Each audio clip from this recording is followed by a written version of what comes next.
With a new $1 billion estimate to repair Dallas City Hall, City Council members heard from a panel of experts about the options.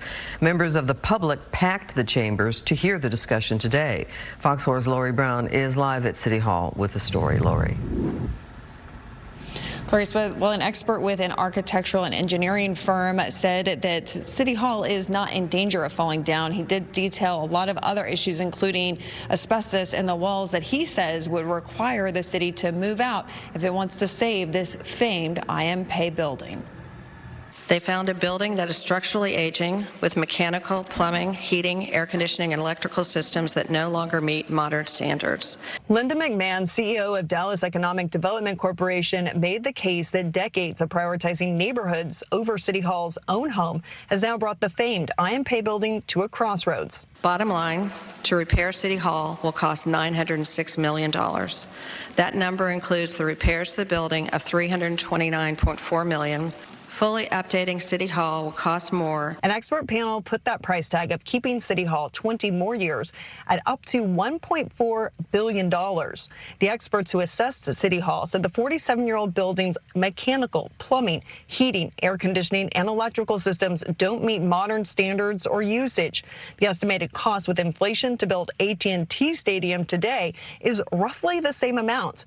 While the city's presentation did not give details or costs for buying, leasing, or building a new City Hall building, McMahon said there is no time to lose. Market timing is everything, and this environment will not last. This is not about sentiment.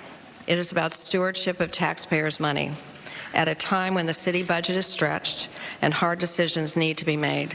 It is about whether we continue to invest in aging systems that create no new value or whether we position Dallas for a modern, efficient, customer-focused civic future. The city's cost estimate for repairs in the fall was $152 to $345 million. The new cost estimate includes costs to relocate to speed up repairs and avoid asbestos issues.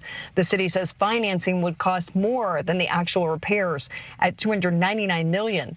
A vice president of the architecture and engineering firm AECOM said phased repairs are possible, but would be more costly. There is no concern about being in this building and that it's going to fall down on you. You cannot leave this building and walk into another building without significant capital expenditures within that location as well.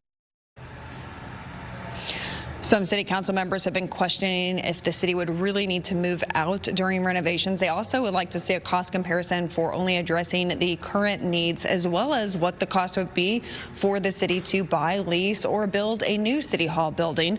The public will get to weigh in on this at Monday's Economic Development Committee, and then the full city council will be debating it next Wednesday.